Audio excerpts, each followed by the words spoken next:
Salut les footeux et bienvenue pour une nouvelle vidéo. Aujourd'hui on va parler de la Coupe du Monde de foot qui s'est passée, la Coupe du Monde féminine qui vient de se terminer la semaine dernière avec la belle victoire des États-Unis en finale.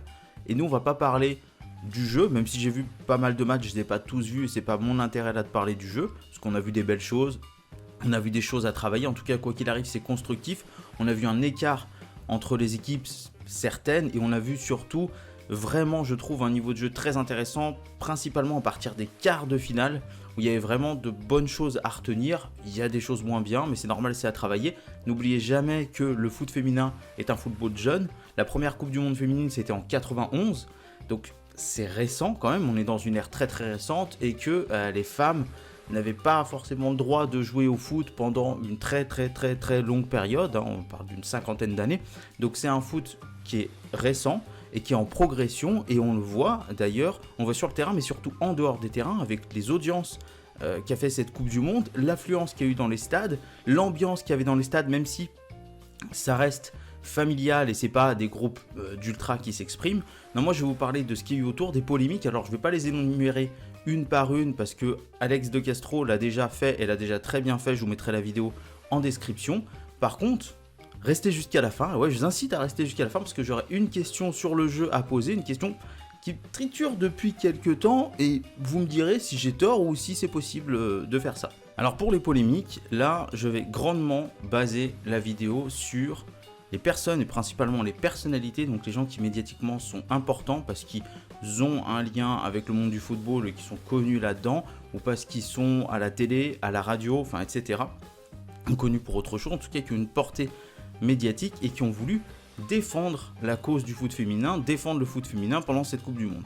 Et je vais vous parler de 4 points principaux qui moi me paraissent très importants, primordiaux quand on défend une cause. Et le premier, c'est l'intérêt qu'on porte à cette cause, c'est l'engagement qu'on a, l'investissement qu'on a par rapport à cette cause. Et là, j'ai des gros doutes, c'est-à-dire que l'intérêt se fait pas juste au moment d'une Coupe du Monde. En gros, il faut qu'on montre, quand on intervient, on profite de la Coupe du Monde qui est médiatiquement grosse, mais ça veut dire qu'on en parlait déjà avant du foot féminin. Donc on maîtrise son sujet, on a des connaissances sur le sujet, et on dit pas n'importe quoi. Et là, c'était très problématique, parce que les personnes qui sont intervenues, elles sont intervenues juste pendant cette Coupe du Monde. Et après cette Coupe du Monde, est-ce qu'elles vont vraiment suivre le foot féminin et s'y intéresser et l'apporter médiatiquement? Donc par exemple, via des émissions de 5-10 minutes sur leur chaîne, pour ceux ou celles qu'on a entendu parler et qui sont sur des chaînes de télévision ou de radio, pour en parler un petit peu tous les jours, de la D1 féminine par exemple en France, ou via des investissements dans des clubs ou à la Fédé, enfin des choses comme ça qui vont montrer leur intérêt et l'importance que ça a pour eux, elles. Et là pour l'instant c'est pas le cas, c'est pas le cas du tout. Les personnes qui sont exprimées juste uniquement pendant cette Coupe du Monde, avant cette Coupe du Monde, sur des sujets qu'elles ne maîtrisaient pas. Et donc là on se pose la question de est-ce que cette cause te tient vraiment à cœur? Parce que quand on s'engage sur le long terme et on est déjà engagé. C'est-à-dire que si par exemple la Coupe du Monde me suscite de l'intérêt et que je trouve qu'il y a des choses qui vont pas dans le foot féminin, je vais pas ouvrir ma gueule tout de suite. Je vais attendre, je vais m'intéresser plus en profondeur au sujet, découvrir, aller m'investir là-dedans, et puis de différentes manières, hein. Ça peut être des reportages, ça peut être s'investir dans un club, ça peut être médiatiquement proposer une émission, ça peut être quoi que ce soit là-dedans, et après je vais commencer à ouvrir ma bouche, mais pas là tout de suite. Et le fait d'ouvrir sa bouche comme ça tout de suite, on a la sensation que ces personnes ont parlé juste parce que ça fait un boom médiatique, et comme ça, peu importe si on est d'accord ou pas avec moi, moi je vais me mettre en avant et on va me voir sur les devants de la scène. Et ça c'est un petit peu dommage, parce que là du coup on perd en crédibilité. Si vous faites ça, vous perdez en crédibilité.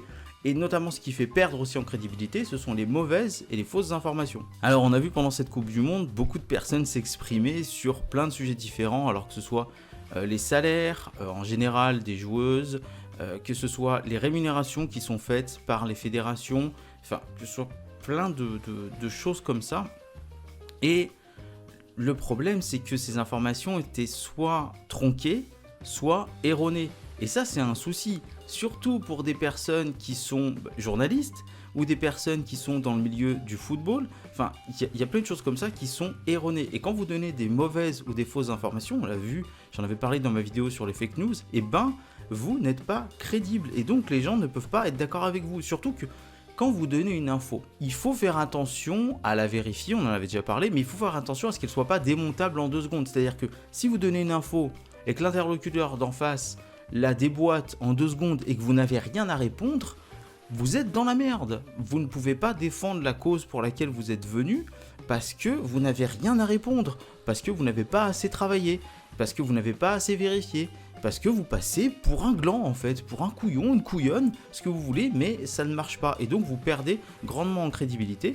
Et le problème, c'est que donner comme ça des informations qui ne sont pas bonnes, vous ne pouvez pas fédérer les gens autour de vous. Et ça, quand on rassemble, on veut défendre une cause, il faut rassembler les gens, fédérer les gens, et ça vous pouvez pas le faire à cause de ça. À cause de ça en partie. L'autre partie, c'est que vous allez opposer des personnes, des groupes qui n'ont pas à être opposés.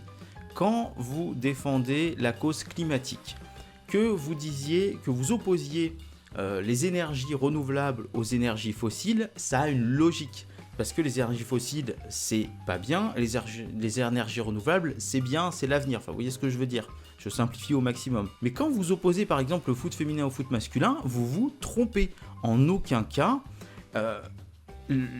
les joueuses, en aucun cas les actrices ou les acteurs du foot féminin n'ont voulu opposer. Même quand, et d'ailleurs tout ce qui a été ressorti par les joueuses dans ce qui ne va pas et ce qu'il faut qu'ils changent dans le foot féminin, vous pouvez ne pas être d'accord, mais vous pouvez pas dire que c'est pas fondé, parce qu'elles le vivent tous les jours, et il n'y a pas de souci. Et en aucun cas, elles ne se sont opposées au football masculin, mais elles ont voulu prendre exemple sur le football masculin, et c'est ressorti à travers plein de joueuses, qu'elles soient d'accord avec certaines choses ou pas, elles arrivent quand même à faire la part des choses, et elles ont le droit d'essayer de faire bouger les choses, parce qu'elles sont impliquées dedans au premier plan.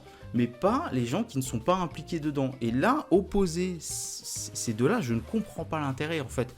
C'est-à-dire qu'à un moment donné, surtout opposer en donnant des mauvaises informations, il n'y a aucun intérêt là-dedans. En fait, vous allez aller vers un public, le public qui va plus vous répondre, c'est le public qui regarde le foot masculin et qui s'en bat les steaks à la base du foot féminin, à tort ou à raison. Les gens ont le droit de s'en foutre. Juste au passage, ne dénigrez pas quand même, c'est-à-dire que vous vous en foutez, mais si vous regardez pas, ne dénigrez pas. Fermez vos gueules, dites je m'en fous, je regarderai pas, et fermez vos gueules, puisque vous n'avez aucun poids, vu que vous ne regardez pas, dans le fait d'analyser un minimum, et arrêtez de sortir des trucs qui, encore une fois, une équipe d'hommes a battu les femmes, enfin des gamins de 15 ans ont battu les féminines, ça n'a rien à voir, vous comparez des choses qui n'ont rien à voir, et de la même, au niveau du plan football, au niveau physiologique, anatomique, enfin, vous comparez ce qui n'a rien à voir, c'est complètement débile au niveau historique, mais bon, voilà, donc arrêtez de faire ça. Et les personnes qui défendent le foot féminin, arrêtez aussi de comparer, parce que ça n'a aucun sens, vous vous ridiculisez à travers des propos qui n'ont pas de sens, en disant un tel gagne tant, un tel gagne tant, les disparités de salaire, gna gna et tout, Ok, les disparités de salaire, on peut en parler dans certains cas, sur certaines choses, mais arrêtez de les opposer en fait. Pourquoi ne pas faire passer plutôt un message positif en disant que cette Coupe du Monde est une réussite et qu'il faut tendre à aller vers les mêmes recherches de sponsors, les mêmes recherches de partenariats que dans le foot masculin, que comme le foot masculin a réussi, là c'est un tremplin pour que le foot féminin progresse, réussisse, et prendre cet exemple. Alors vous n'êtes pas obligé de prendre tout du foot masculin, mais prendre ça pour s'en inspirer et aller de l'avant et vouloir faire aussi bien et s'en donner les moyens. Donc ça c'est ça, et aussi en faisant ces comparaisons, vous faites quelque chose qui m'exaspère au maximum, vous victimisez et infantilisez les femmes, les joueuses de football. Et ça c'est incompréhensible pour moi, c'est-à-dire qu'à un moment donné, vous partez pas du principe que... et quand je dis vous, je m'adresse aux personnes qui ont soi-disant défendu le foot féminin toujours. Vous partez pas du principe que le foot féminin a une force à développer et que les joueuses, les actrices du football ont une force à développer. En fait, quand vous faites cette opposition avec le foot masculin, vous victimisez les joueuses qui n'ont pas demandé ça. Enfin, je pense pas, ça m'étonnerait qu'elles aient demandé ça, parce que je pense qu'elles ont assez de force de caractère et de force tout court pour aller de l'avant. Vous les victimisez et vous les infantilisez. Et ça, je ne comprends pas pourquoi vous faites ça en fait. C'est-à-dire qu'à un moment donné, vous faites... En prenant les mauvais arguments et surtout en vous mettant porte-parole alors que vous n'y connaissez rien, vous partez du principe que vous êtes porte-parole. En fait, vous n'êtes pas un soutien. C'est-à-dire qu'à un moment donné, vous défendez la cause du foot féminin et vous entendez une interview d'une joueuse et vous dites « je suis d'accord avec elle ». Vous êtes un soutien. Mais quand vous prenez la parole pour dire ouais ça va pas, pour dénoncer des choses qui sont en plus absurdes pour la plupart, eh bien vous faites porte-parole du foot féminin, mais un mauvais porte-parole, un porte-parole qui est pas bon en fait, et qui fait du tort au foot féminin, et en plus de ça qui le fait passer pour faible en fait tout simplement, et pour un enfant qui a besoin d'être pris par la main. C'est pas le cas. Laissez les joueuses s'exprimer, laissez les acteurs et les actrices principaux du foot féminin s'exprimer et soutenez-les. Faites ça, mais n'infantilisez pas ça, ne victimisez pas ça, ce n'est pas bon du tout. Arrêtez. Donc là, tout ce que vous avez fait, c'est ne pas être crédible, c'est que vous n'avez pas fédéré, et c'est que vous avez fait du tort au foot féminin tout simplement, plus que vous ne lui avez donné de l'importance. Et ça, c'est malheureux et triste. Donc du coup, vous vous êtes totalement trompé sur la manière de le défendre et de le mettre en avant, alors que vous aviez tous les outils à disposition pour le faire correctement. Bah malheureusement, c'est raté. Donc du coup, vous vous êtes juste mis en avant pendant cette Coupe du Monde. Et puis après la Coupe du Monde, bah, vous en aurez plus rien à foutre. Et tant pis, bah, ma foi, ça vous aura fait de la petite pub perso. Et c'est tout ce qui compte pour vous. Je trouve ça lamentable. Voilà, je me suis bien exprimé quand même. Je me suis bien lâché parce que ça m'a carrément gonflé tout ça. Juste deux petites choses avant de passer à la question qui moi me semble, enfin vous verrez, pertinente. Deux petites choses. Bon, je vais passer sur les mecs qui sont en chien dès qu'ils voient une photo d'une joueuse, là, oh là là, elle est super bonne, oh là là, machin, oh là là. Bon bah ça, restez sur YouPorn, tout simplement restez sur YouPorn. Je pense que c'est la meilleure chose à faire. Ou alors, avant d'aller sur les réseaux sociaux et de voir ça, allez faire un tour sur un site porno, branlez-vous, et puis jetez toute votre frustration sexuelle solitaire dans un morceau de sopalin, ça ira très très bien comme ça. L'autre chose que j'ai à dire, ça va concerner plus les gens qui sont en mode je fais une remarque gentille, genre oh là là t'es trop mignonne, oh ce que tu es belle, tu es magnifique. Très bien, ça part d'un bon sentiment, c'est gentil. Maintenant, quand une joueuse de foot fait un post, une analyse sur un match ou quelque chose, ou même pas joueuse de foot, mais une chroniqueuse, une animatrice, une consultante du foot, comme je vois c'est le cas, je pense que les réponses attendues au post sont des réponses sur le foot, sur ce dont on a parlé, pas des réponses sur t'es trop belle, sur même si ça se veut gentil, même si ça se veut laudatif en fait, je pense que ça l'est pas. Et alors là, peut-être que ça leur fait plaisir, hein, mais si c'était moi, ça me casserait les couilles. C'est-à-dire, ça me gonflerait, ça me pèterait le cul. Ça me gonflerait grandement, et je vais faire un comparatif. Toutes les personnes, quand vous mettez « Ah là là, t'es trop belle, machin et tout », bon, ou c'est gentil, rappelez-vous, les mecs en particulier, rappelez-vous de la Coupe du Monde 2018, tous les messages qu'il y avait sur N'Golo Kanté. Et quand vous voyez à l'époque des messages qui disaient « Oh là là, il est trop chou, il est trop mignon, oh là, j'ai envie de le prendre dans mes bras et tout », et que vous étiez là en mode « Mais arrêtez, c'est pas un enfant de maternelle que vous allez chercher, N'Golo Kanté, c'est un adulte, c'est un mec, donc voilà. » Ben, là, c'est la même chose en fait. C'est-à-dire que vous n'êtes pas en train de parler à une poupée qui s'expose juste par son physique. Vous êtes en train de parler à quelqu'un qui a une réflexion, quelqu'un qui discute d'un sujet sérieux. Donc, en soi, vous allez dire, ouais, mais moi je mets qu'un seul message. Oui, mais quand il y a 1000 personnes qui mettent qu'un seul message, ça fait beaucoup. Donc en soi, si vous trouvez qu'elle est mignonne, eh bien, passez votre chemin, c'est pas la peine de lui dire. Je pense que la personne le sait déjà. Par contre, si vous avez une interaction à avoir avec le contenu, là oui, faites-le. Mais je pense pas que ce soit utile de la même manière que c'était pas utile pour N'Golo Kanté, et de la même manière que, moi ça me gonfle en fait. Donc, je me dis que peut-être ça gonfle à terme les actrices médiatiques ou sur le terrain ou dans l'environnement du terrain du football. Voilà, j'en ai fini là-dessus. La dernière chose, c'est une question. La question, elle concerne une possibilité de plus grande aisance technique, balle au pied ou balle à la main aussi pour les gardiennes. Est-ce que vous ne pensez pas que comme les handballeuses et comme les basketteuses, il faudrait un ballon de foot une taille en dessous? Donc la taille qui est pour, je sais plus, moins de 14, enfin je sais plus exactement, on va vérifier, mais une taille en dessous pour que ce soit plus approprié. Parce qu'en moyenne, vous pouvez dire ce que vous voulez, mais c'est une réalité de la nature.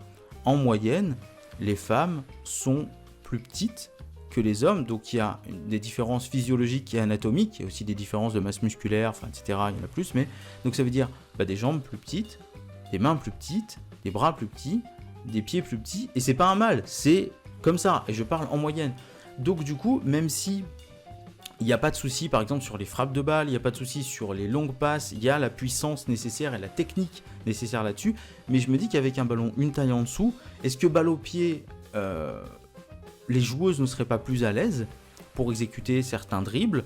Est-ce que ce serait pas plus facile pour les gardiennes?